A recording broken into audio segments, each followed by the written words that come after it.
janeno mar Lolwe TV machiegni winjo weche mabende koro wantiere godo mawuok e konde piny mar Kenya. Kaka ung'eyo weche mago mag yiero, weche mag kwano ombulu pod dhi nyime e Tallying Center maduong' mar piny owacho, mano Bomas of Kenya. Machiegni ahinya iluonga ni Jesse Omondi. Ka miya anena kae weche go mago bende koro nitiere, abiro miya anena mago ahinya to kombe go mago mag governor, Human Rep kaachiel kod senators mag gwenge mago mag Nyanza kaachiel kod moko mabende koro nitiere. Matin weche mabende koro waikoni kae ka en ni duol mar IBC koro nolando ayanga Mikae Gladys Wanga kaka jaloch e kom mar governor e county ma Homa Bay. Wanga nolandi jaloch to kod ombulu mabende koro ni noyudo gana 244,559 kendo koro noyombo jalno bende koro ne piem kode matek ahinya Migosi Evans Odhiambo Kidero manoyudo ombulu gana 154,182 to kod 82.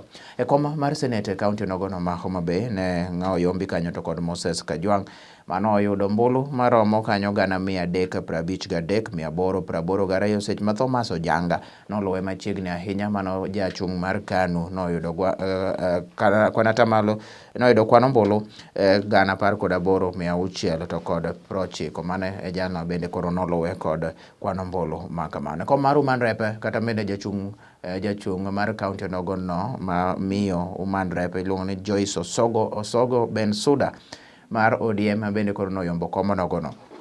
Bensuda noyombo kod kwano ombulu gana 284,348 oluwe kanyo to kod Molin Maruche manoyudo gana 67 to kod 37 ma jalno mabende koro ochung' kar kende. 985 in favor of candidates as follows: Evans Odhiambo Kidero 154,182.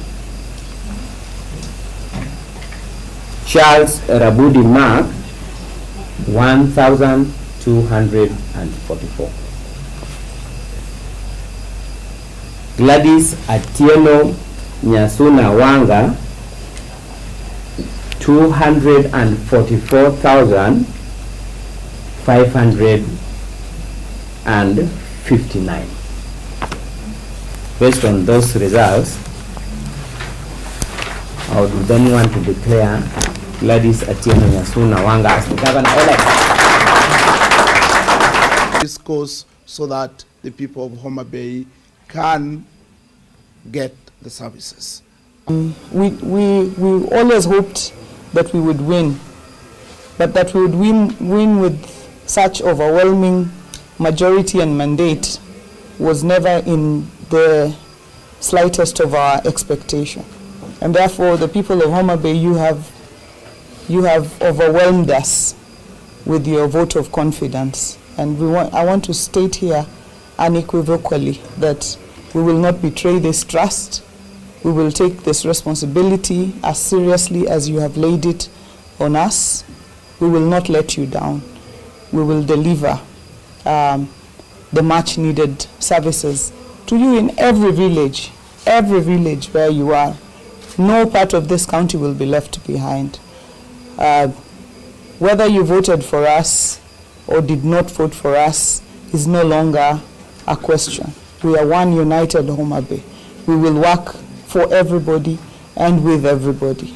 I'd like to thank my colleagues and congratulate them. I'd like to thank my Deputy Governor-elect for the sacrifice that he has made and that we have walked this journey together. I'd like to congratulate and thank the Senator. I'd like to congratulate and thank the Woman Rep-elect.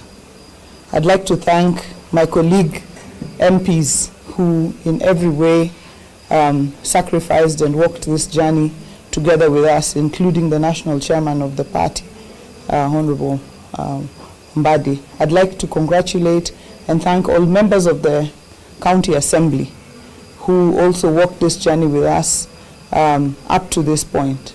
I'd like to thank our teams who have been dedicated every day from the grassroots. They have worked day and night. Our teams, our coordination teams, our agents, our coordinators, they have worked tirelessly to see us where we are today.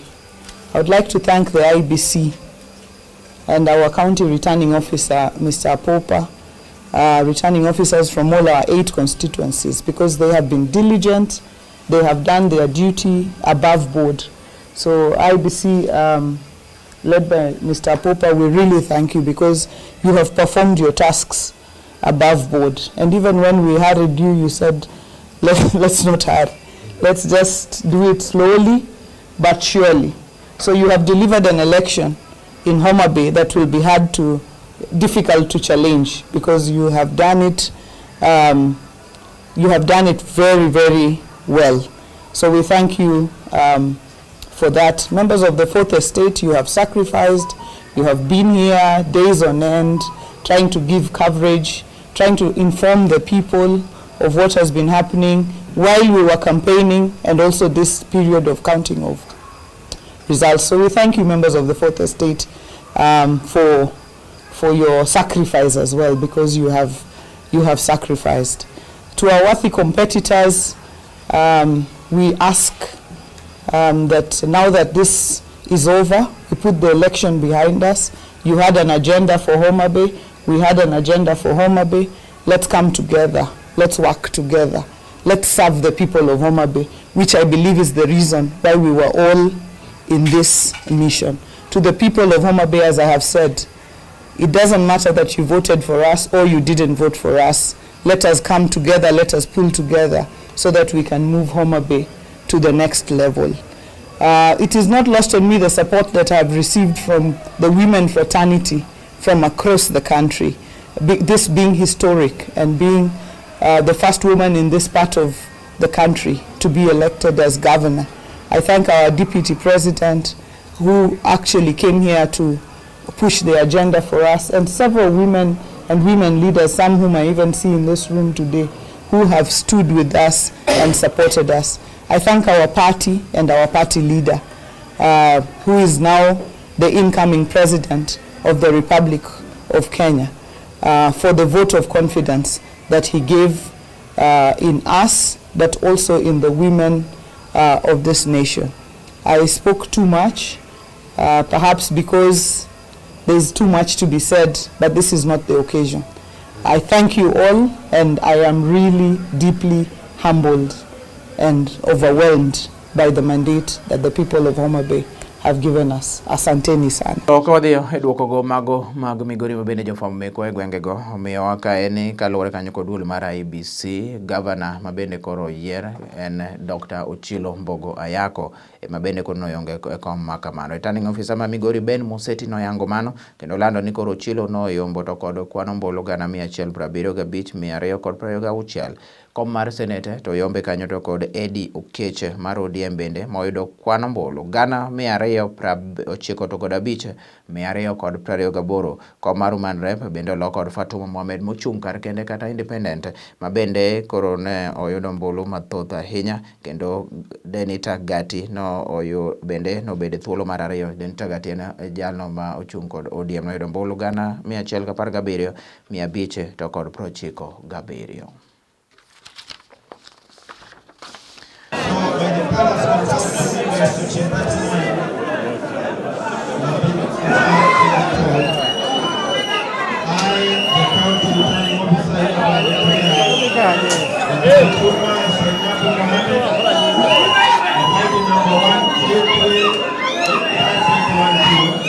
Of August 2022 is Eddie Gicheru.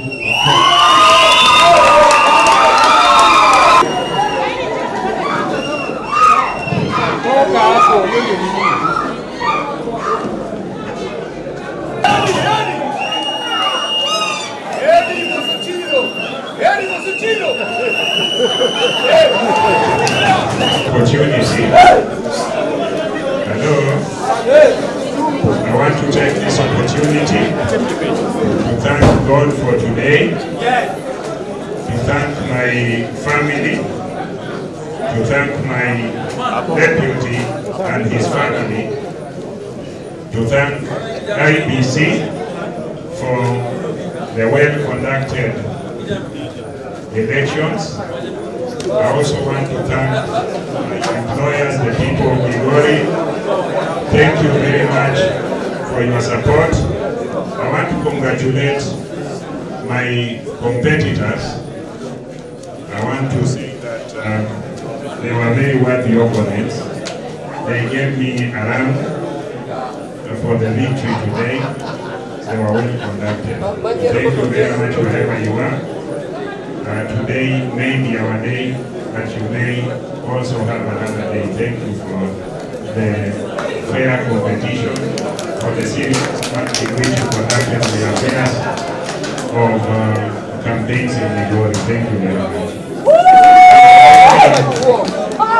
Kusema tu machache. Kwanza, wale walinipigia kura na washukuru sana kwa kura zenu. Wale hawakunipigia kura, tumesikia sauti yenu. We will try as best we can to implement the alternatives that you suggested. They were very important alternatives. I also want to say that I heard the voices of young people. Your voices were very loud in these campaigns and in the vote that you voted for us.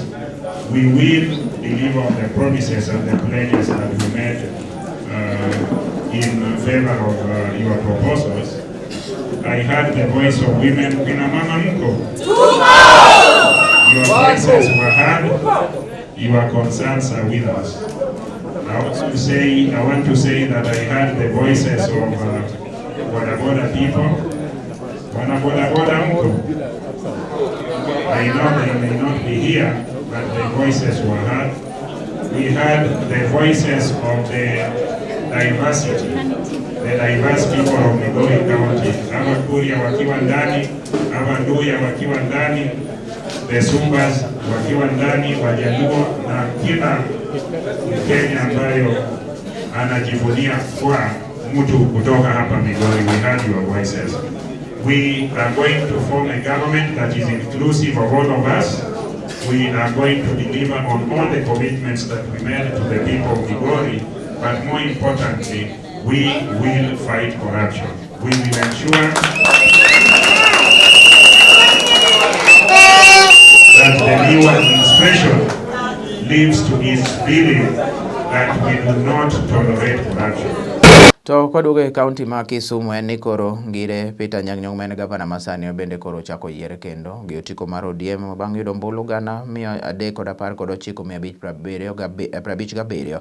Ranguma Jackton mar MDG noyudo 100 to kod 600.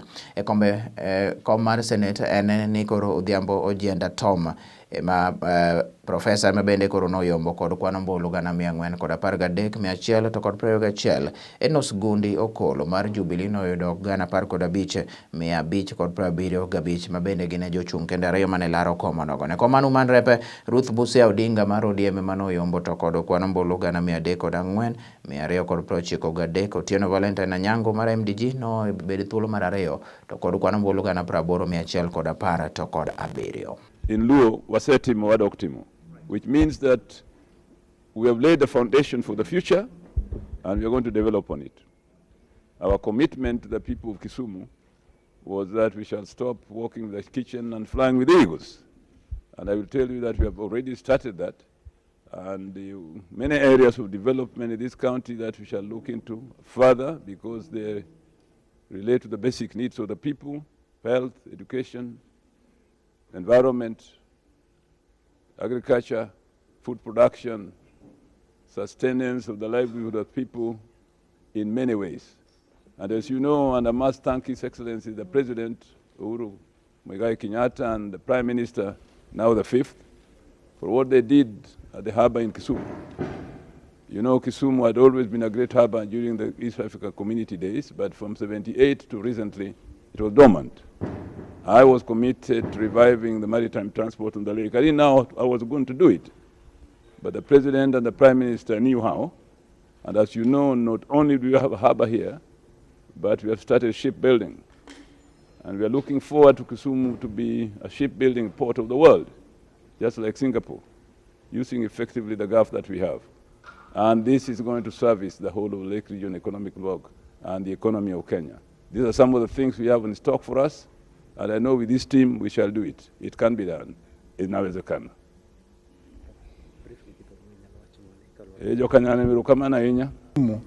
Together with my brother, the Governor, His Excellency Anyang' Nyong'o, and the Women Rep Ruth Busia Odinga. And clearly, I think we have a great vision for the people of Kisumu to ensure that we are able to deliver through the industries that are available within Kisumu, of course, agriculture and other frameworks that are set, ensure that the port delivers to the people of Kisumu. And let me say this, that we are finally waiting for the announcement of Baba the Fifth.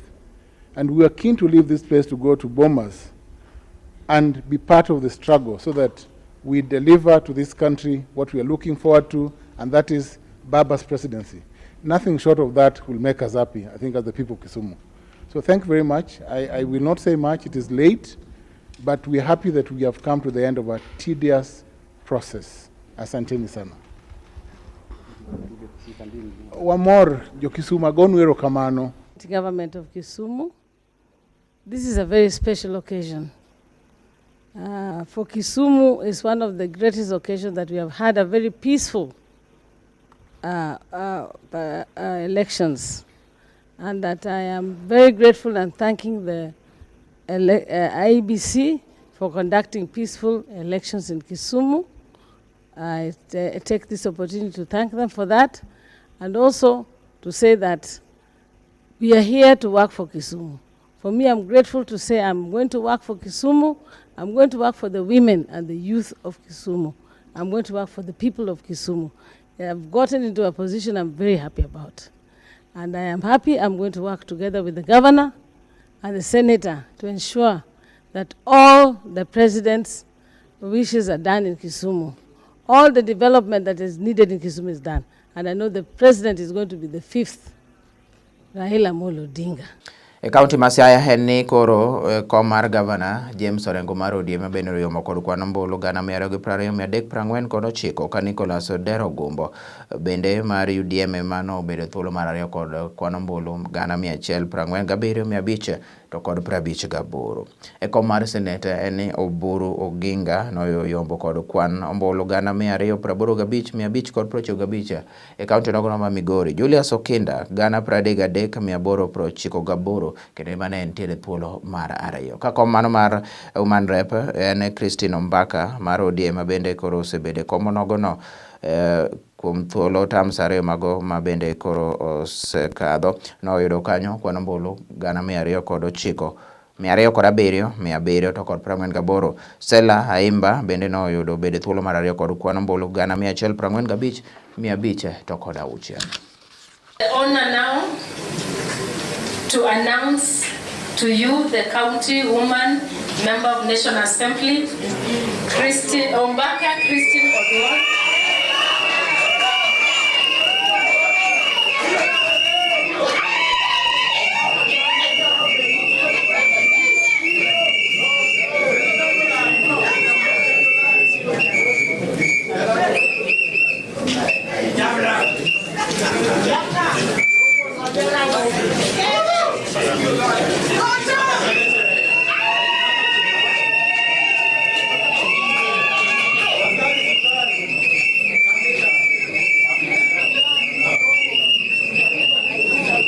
Thank you very much, everybody, for having the opportunity to come and witness this wonderful occasion.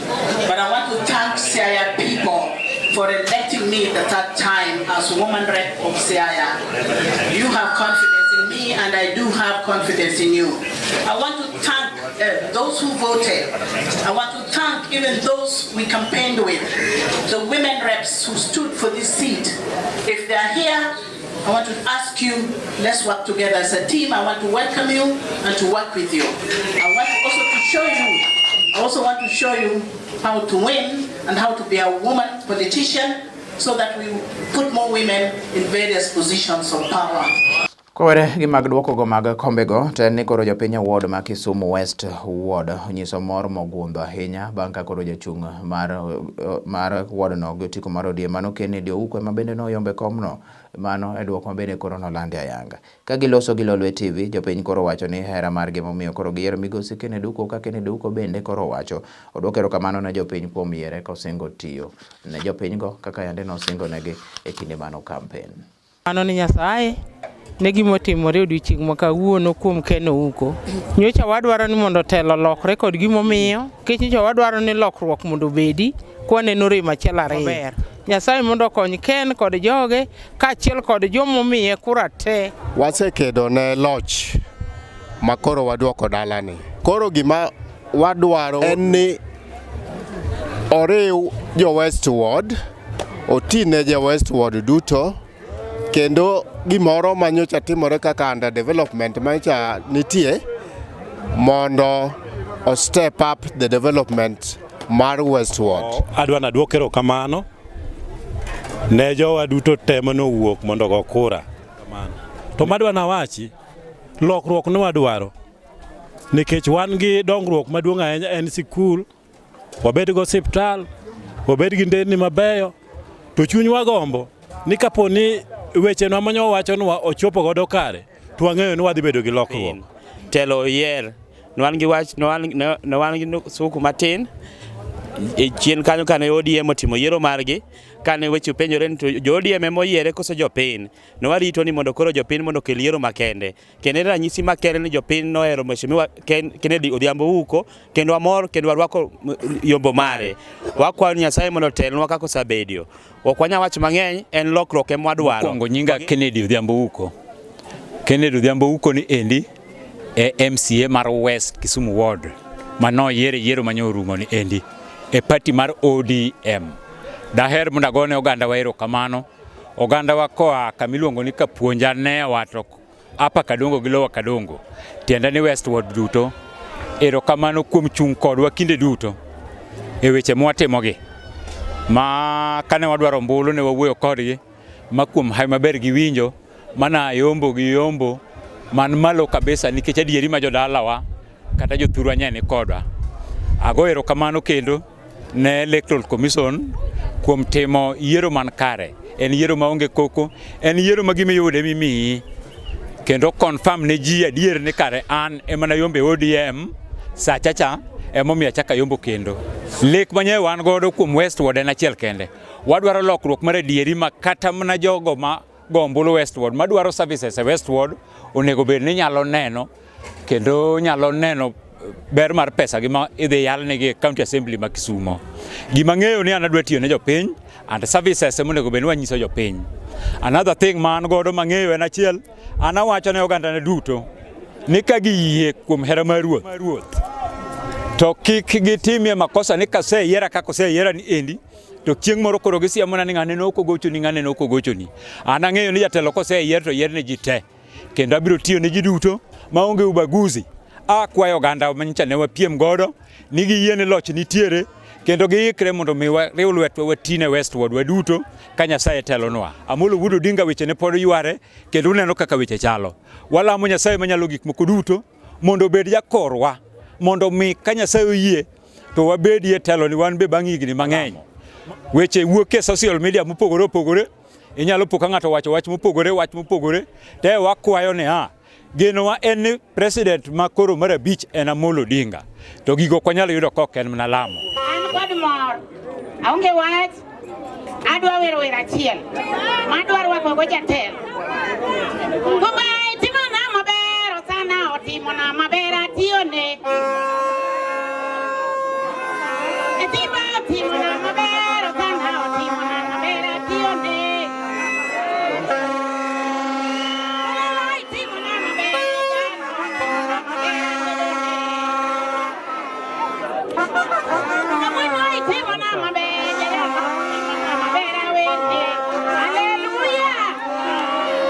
Jatelo Nyasaye mondo gwedhi gima mi amilu kwe amilu kwe amilu rewo alemo Jehova Nyasaye maratego Lwanda mar Israeli. Kuma itimo maber golo wabich kuote di dala waka. Gwedh nyathini ker. Gwedho danga duto Jehova Nyasaye. Oganda mobiro rito in mama ditelnegi.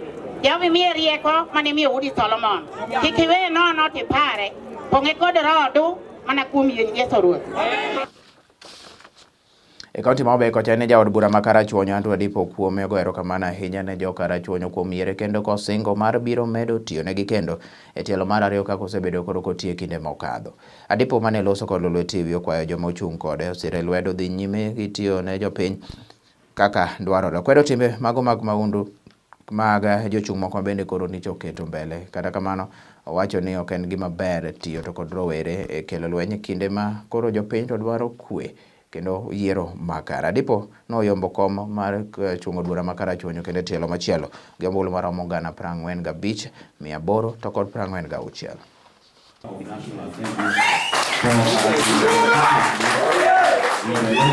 Mokwongo ago erokamano ahinya ruoth ne jogo momiya kura. Adwaro ng'anyisigi ni nyocha an jatendgi tam mara norumo chieng' mane wagoye kura gichako gimiya tam machielo indicating ni ne gin kod confidence in me. I know nasetimo mang'eny ne Karachuonyo. Ber nadi gine ma giwacho giwegi. To gima nyalo luwo en ya kaka ne un gi yie ne anyalo timo. Okana kuod wiu. Anatim moloyo kata kaka ncha timo hika bich motelo. Mano endo. Uriuru koda ukonya tich. Awacho ni jogo bende ochung' koda. Akwa mundu ung'eni ya. Yiero to nobiro seru. Ka in owadwa pod in owadwa. Ka in wuonwa kata wuoda pod in kama ne nitie. Wan joka ng'ato nyaka wabed kanyakla. Omiyo akwau ni waduto te koro wariwre mondo wati. Aseyudo puoch gi pak kuom jomoko mane campaign koda to amba miyogi ni gimbe apuogi kuom rwako chuny mar yie ni kata ka ne wakedo to ne wakedo mondo wadwa tine Karachuonyo. Ne ok wakedo ni wachako sigu e kindwa wawegi. Gima bende dang' alu en ni joma dwa timo gima rach kendo ma iye owang'go sana makwana ni wacho ni kik we mirima chieng' pudhni to at least yato ne wang'. Gin jogo ma tarik 8 mar kodonindo ni kiny igo kura to dhiyo omonjo jowadgi kendo jomoko ma gimonjogo moko gigo giunge moko gi ng'ado kata gi beti. En gima lich ahinya ruoth e Karachuonyo mondo gima kwano timre. Kuom experience mar siasa pok aneno gima kamano. Bende pile walando kwe. To kamano otimore to buoga saidi. Ang'eno buogo Karachuonyo. Ka akwayo ni mondo ung'e ni ka ng'ato moro dhi e siasa kata timo siasa mar gima un kaka jopiny gima unyalo timo manyalo miyo ng'atni ng'eyo ni ji wang' kode. Kata kinde mogichung' gimoro amora modwa timo kama idwaro ombulu kik miye kata dichiel mondo mi Karachuonyo obed kar kwe obed kar dongruok. An awacho ni amor gi jo Karachuonyo kendo ahero confidence ma unyiso kuoma un uyie mana kaka moko ne wacho ni kare ne gikia mane giyiera higni mokadho nyaka sani dikoro giseyudo mang'eny. Onge gimodek e pinyni. Wadhi nyime gi chuny mar rwako development. Ago erokamano ahinya. Mana Karachuonyo kanyo ni kod jochung' mopogore opogore e wards mago ma Karachuonyo nonyiso moro kod jopiny ma bende koro nomiyogi loch. Thoth jochung' gogo ma bende koro yombo kod otiko mar ODM. MCA moyiero wang' chieng' ward Victor Mondi Obuya wacho ni koro yiero notim maber kendo mar kwe. Kamano nyawadgi mano ma Kanyaluo Jeff Ngoro bende olero ni konde duto te ne ochiwo negi ombulu nikech geno magiseneno kuomgi e kinde mokadho. Mokwongo agone Nyasaye erokamano kuom bedo kodwa nyaka nwachak yiero nyaka koro watieko. Adagone jo Kanyaluo erokamano kuom bedo koda gadieri mondo gimiya chance mar ariyo mondo atelnegi od bura mar Assembly ma Homabay. Yiero notimore maber. and jo Kanyaluno wuoyo kabisa. From all corners ma Kanyaluno me ombulu. Trust magibedo go kodano. Okadwana disappoint gi. Ashwa gine kadbe kod wadonjo ka kwasedonjo assembly no. Gik magisebedo ka gikwaya dhi timo negi. Katimo kamano adane trust no med dhi mbele. Opponents manwa larorego ana extend negi olive branch mondo gibi mondo wati. Kanyalu wan Kanyalu achiel. Bedo ne ji oshindana e siasa okonyiso ne koro ji adui. Gin gibi mondo koro wati policies gi mane giuso ne jopiny go gibi girew gi mara mondo koro wati ne jo Kanyalu mondo wamed loko Kanyalu med shine. Kamano to eru kamano. Mokwongo akawo thuolo mar gone jowang' chieng' kamano kuom keto geno kuoma mi giyiera kaka jachung' margi e County Assembly ma Homa Bay. En wach gi pak ne gin. Agone Yiero kamano ahinya na achung' goganda mathoth to gikawo ludh loch ni giketo e lweta. Singo negi abiro konyora kodgi, abiro wacho kodgi adiera mantiere makende. Nachung' goganda to chutho ne wago siasa mar kwe. Wang' chieng' ne onge tungni moro amora ma dina winji ma ng'ato hinyo godo wadgi. Omiyo agone jowadwa go erokamano ahinya. Giduto gibi mondo wariwre, wang' chieng' duong' ne ng'ato achiel. Gibi mondo wariwre, paro mane gin go wariw kanyakla mondo wati wang' chieng' together. Nikech pacha en ni mondo wariw wang' chieng' gima wayudo kaka joka ng'ato achiel. Otherwise ago erokamano ahinya. Oganda ma Karachuonyo bende kwa mondo med ting'o malo duond buch ODM kaka gisebedo ka gitimo. Kaluwore kod coordinator mar duond bura mar ODM bende koro mar neno ni koro 6 piece nogo e gwengego. Migosi Huntington Day Ochieng' opwoyo jopiny e gwengego yiero jo ODM e wards go duto tani mar mago ranyisi ni joluo wuoyo to kod duol achiel. Noloso Gendia High School ma bende Tallying Center mar jo Karachuonyo kama bende koro nowacho mo nyiso erokamano ahinya ni jochung' bende Karachuonyo kuom wards duto te 7 6 kuom gino yode kanyo to kod jochung' mag ODM kama bende koro makibiro ward kende ema bende jachung' makamano bende koro nowuok ma en ja independent kata loch nowuok ne ja independent. Inga iluonga ni Huntington Day Abeka mane coordinator mar ODM 6 piece Karachuonyo constituency.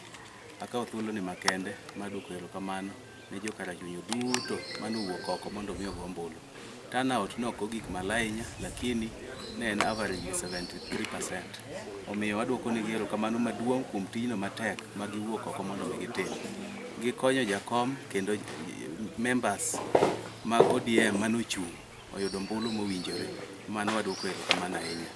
Gisani wakwayo opponents wa jogo manochung' gi parties mamoko ni mondo mi gibed gi kwe wayie mondo mi wati kodgi kanyakla nikech ma sirikal madhi riwo ji duto ok wadwa jogo madhi miyo jakom tich matek to nikech kama koro wach ni ogike joluo duto nyaka bed kanyakla kata ka ni wuotho mopogore to wan waduto kaka jo ODM warwako mondo mi ubi mondo mi wati wang' achiel.